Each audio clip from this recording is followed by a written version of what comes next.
Mes chers compatriotes, on vient d'apprendre que le président de la République était allé fêter son anniversaire en Côte d'Ivoire, pourquoi pas, et qu'à l'occasion de ce déplacement en Côte d'Ivoire, il a annoncé tout à trac, en présence de son homologue ivoirien Alassane Ouattara, la fin du franc CFA. Alors c'est une information quand même qui a surpris beaucoup de monde, parce que le moins qu'on puisse dire, c'est que ça pourrait être une véritable révolution, et la question se pose de savoir si c'est une vraie révolution monétaire et au-delà de ça géopolitique, ou bien est-ce qu'il s'agit encore une fois d'un enfumage. Personnellement, je réagirais de deux façons, en examinant la forme et le fond. Alors déjà, il faut rappeler ce que c'est que le franc CFA. Le franc CFA, en fait, ce sont deux monnaies différentes. La monnaie de l'Union économique et monétaire de l'Ouest africain avec 8 États, notamment le Sénégal, la Côte d'Ivoire, le Bénin, le Togo, le Mali, le Niger, le Burkina Faso. Et puis le franc CFA, c'est également le franc de la communauté économique et monétaire d'Afrique centrale avec, par exemple, le Cameroun, qui sont donc dans l'ancienne Afrique équatoriale française. Alors, de quoi s'agit-il ? Il s'agit que le franc CFA, utilisé uniquement dans les 8 pays d'Afrique de l'Ouest, on ne parle pas des pays d'Afrique centrale, ce franc CFA utilisé donc dans l'Union économique et monétaire de l'Ouest africain va changer de nom en 2020 pour devenir l'ECO.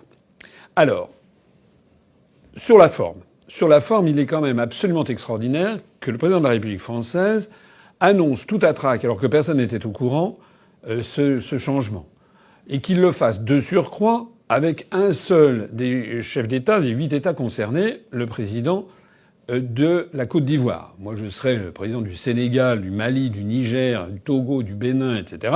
Je ne serais pas particulièrement satisfait d'apprendre cette information de cette façon.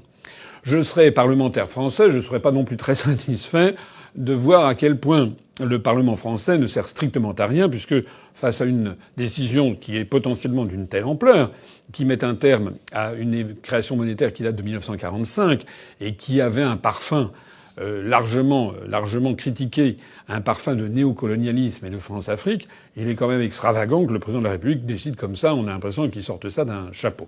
Donc déjà, du point de vue de la forme, ça ne va pas. Maintenant, sur le fond. Sur le fond, il y a plusieurs choses à dire. Personnellement, vous me connaissez, ça fait des années que je l'ai dit, et notamment parce que j'ai souvent ce genre de questions. Nous sommes favorables à l'UPR, et ça figurait d'ailleurs dans le programme présidentiel, au démembrement progressif du franc CFA. Puisque nous sommes logiques avec nous-mêmes, nous voulons sortir de l'euro, nous disons, et toute l'histoire monétaire du monde nous donne raison, qu'une monnaie c'est un peuple et une nation, et qu'une monnaie plurinationale ne peut pas durablement être viable. C'est d'ailleurs ce que l'on constate pour le franc CFA, puisque justement ces réformes montrent bien qu'il y a un problème. Donc sur le fond, l'idée que progressivement on évolue sur le franc CFA nous paraît une bonne idée. Mais j'ai rappelé que la position de l'UPR, c'était d'aider les États qui le souhaitaient à créer leur propre monnaie, comme ça a d'ailleurs été le cas. La Guinée l'avait fait, le Mali a essayé de le faire puis était revenu dans le franc CFA. Donc nous aiderons les pays de la zone du franc CFA à sortir du CFA s'ils le souhaitent, afin qu'ils puissent disposer de leur souveraineté monétaire pleine et entière. Mais de quoi s'agit-il ici en la matière ? Il s'agit d'abord d'une réforme, je l'ai dit tout à l'heure, qui ne concerne que l'Union économique et monétaire de l'Ouest africain, l'UEMOA, et non pas l'autre franc CFA de l'Afrique centrale. Deuxièmement, ce qui va changer, c'est le nom de la monnaie. Au lieu de s'appeler CFA, qui avait un parfum peut-être effectivement un peu de vestige de la colonisation, ça va devenir l'ECO. Bon, on voit bien qu'il y a une espèce de parallélisme symbolique avec l'euro. L'ECO, ça fait un peu un euro à l'économie. Moi, je trouve que ce genre de monnaie artificielle est un peu bizarre. Et de reste, ça va rester une monnaie plurinationale. Donc une monnaie qui aura les mêmes inconvénients que toute monnaie supranationale dont je parlais à l'instant. Ce qui va changer également, c'est que M. Macron a annoncé qu'il n'y aurait plus de la disposition, une des dispositions qui faisait beaucoup critiquer le franc CFA, notamment par la jeunesse des pays d'Afrique, c'était que les banques les banques centrales de ces 8 États était tenue la Banque centrale des États d'Afrique de l'Ouest était tenue de mettre à la disposition du Trésor public français 50% de leurs réserves en devises. Ce qui fait qu'il y a actuellement, je crois, un montant de l'ordre de 14 milliards d'euros et qui est détenu par le Trésor public français et qui sont en dépôt au Trésor public français et qui représente 50% des devises. Alors ce mécanisme avait été prévu pour solidifier, garantir la solidité du franc CFA. Ça a fait beaucoup de critiques. Macron décide qu'il n'y aura plus cette nécessité, donc il n'y aura plus les dépôts de réserve. Par ailleurs encore, il y avait au sein du comité monétaire de la Banque centrale des États d'Afrique de l'Ouest et dans les instances de l'Union économique et monétaire de l'Ouest africain, il y avait des dirigeants français qui en faisaient partie. Désormais, il n'y aura plus de représentants de la France dans ces institutions. Dont acte, ça peut montrer qu'il y a une volonté effectivement de donner leur souveraineté à ces pays d'Afrique de l'Ouest. Ça, c'est sur les points qui vont changer. Mais il y a des points qui ne vont pas changer, et non des moindres. Le premier point qui ne va pas changer, c'est la parité monétaire. C'est-à-dire que le franc CFA est lié à l'euro. Donc le problème reste entier. C'est-à-dire que les États d'Afrique de l'Ouest sont handicapés par une monnaie qui a un lien fixe par rapport à l'euro. Et l'on peut donc considérer que les pays d'Afrique de l'Ouest voient leur monnaie dépendre du taux de change de l'euro et donc en particulier de la santé de l'économie allemande. Ce qui est quand même dément. Déjà, c'est trop cher pour la France. A fortiori, c'est trop cher pour les États d'Afrique de l'Ouest. Ça nuit à la compétitivité externe des produits des États d'Afrique de l'Ouest. Ça crée du chômage dans les États d'Afrique de l'Ouest. Il serait beaucoup plus sain d'avoir des monnaies nationales qui soient compatibles avec la compétitivité de chacune des économies de ces pays qui étaient nouveaux en 1960 mais qui maintenant se sont affirmés sur la scène internationale et qui ont commencé à avoir une véritable économie locale nationale. Le deuxième point qui ne reste inchangé, et là ça pose aussi un vrai problème, alors cette fois-ci pour la France, c'est que la France va conserver, elle se porte toujours garante pour la Banque centrale des États d'Afrique de l'Ouest. C'est-à-dire que si, par exemple, il y avait une pénurie en devises étrangères, c'est la France qui devrait se faire fort d'apporter ces devises à cette Banque centrale des États d'Afrique de l'Ouest. Ce qui signifie clairement que Macron a cédé sur la présence de représentants français, a cédé sur les dépôts en garantie, 50% des dépôts de devises en garantie auprès du Trésor public.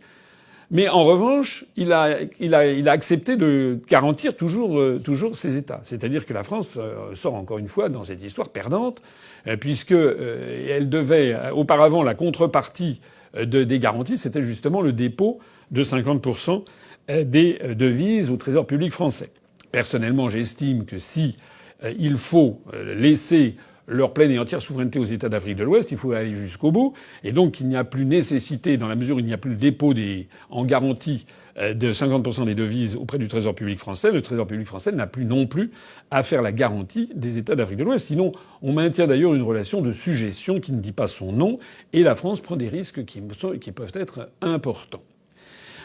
Au total, sur cette réforme, je dirais que il y a, au-delà de ça, on voit bien que l'idée même d'une monnaie plurinationale ne tient pas la route, même en Afrique de l'Ouest. Ce qui est dommage, c'est que Macron ait fait ça en maquignon comme ça dans un coin, sans tenir informé la représentation nationale, sans que ceci s'inscrive dans un projet géopolitique plus global, qui est celui que nous proposons. Je rappelle que ce que nous proposons à l'UPR, c'est d'en finir avec la France-Afrique, avec des relations d'assujettissement des pays d'Afrique à l'ancienne métropole, mais que l'on rebaptise des liens entre la France et l'Afrique, cette fois-ci en adultes, entre pays libres et souverains. Personnellement, je ne suis pas favorable à ce qu'il y ait des repentances à répétition, parce que certes, la période coloniale a commis des crimes, elle a aussi eu des points positifs. Il faut avoir un jugement nuancé sur l'histoire. Ça, c'est un fait. Je renvoie ici à ma conférence sur l'histoire de France. Donc je n'aime pas ces repentances à répétition, qui ne sont pas saines. Il faut d'ailleurs, les générations ont changé. Maintenant, il faut regarder vers le XXIe siècle. La deuxième chose que je voudrais dire, c'est que autant je n'aime pas les repentances à répétition, autant je ne suis pas non plus favorable à cette construction européenne qui a pour effet de nous couper de nos véritables liens, notamment avec les pays de la francophonie. Je rappelle que par l'intermédiaire de l'Union européenne, chaque Français verse des sommes considérables à des peuples comme les Estoniens, les Lettons, les Slovaques, etc., alors que cet argent ferait mieux d'aller, quitte à faire, vers les pays de l'Afrique francophone, notamment pour permettre d'y stabiliser leur population et de favoriser le développement, qui n'est pas nul, puisque, par exemple, le Sénégal a connu des taux de croissance tout à fait significatifs depuis plusieurs années, de l'ordre de 8% par an. C'est ça qu'il faut favoriser. Et il faut favoriser un partenariat entre la France et les pays d'Afrique sur un véritable pied d'égalité. Un pied d'égalité qui nécessite la fin progressive du franc CFA et qui nécessite aussi que la France, n'ait plus d'intérêt particulier en matière économique et monétaire. C'est au peuple d'Afrique, à chaque peuple d'Afrique, de se gérer. Tout ça pour dire qu'en définitive, cette réforme risque d'être encore une fois un enfumage général.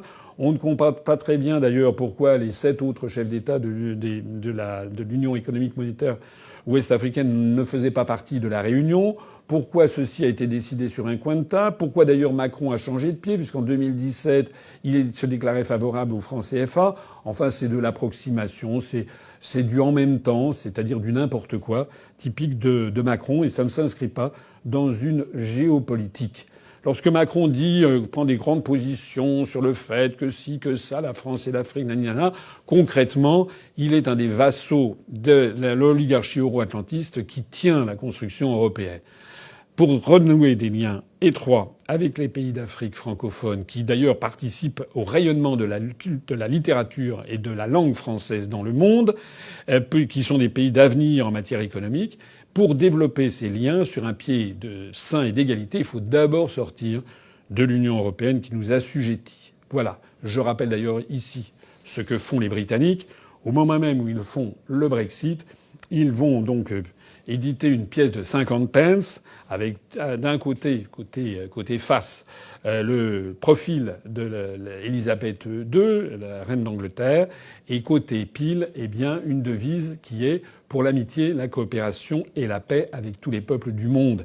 Et au même moment, le gouvernement de Sa Gracieuse Majesté a lié des quantités d'accords de libre-échange avec les anciens pays les pays du Commonwealth, les anciennes colonies britanniques, que ce soit l'Afrique du Sud, le Nigeria, l'Inde, l'Australie, la Nouvelle-Zélande, le Canada.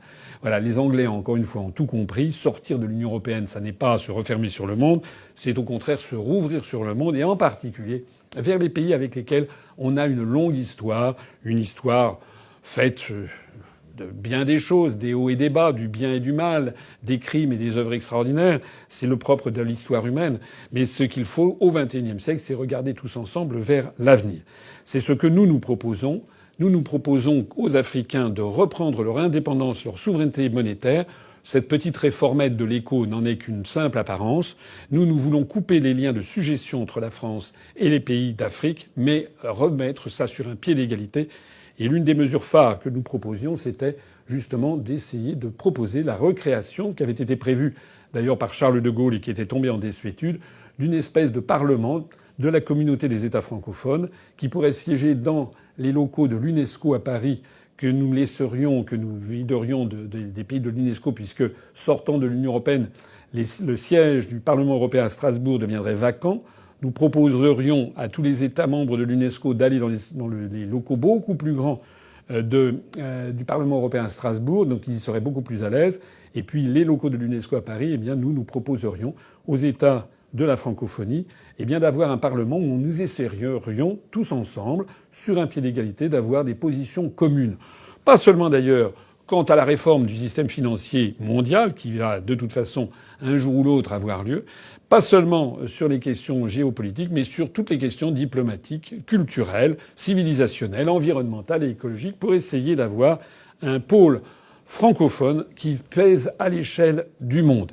Mais encore faut-il, pour réformer donc le franc CFA, avoir une vision géopolitique que Macron n'a pas. Sur ce, je vous souhaite à toutes et à tous de joyeuses fêtes de fin d'année et je vous retrouverai très bientôt dans d'autres petites vidéos comme celle-ci pour commenter l'actualité d'ici au 31 décembre. Vive la République et vive la France!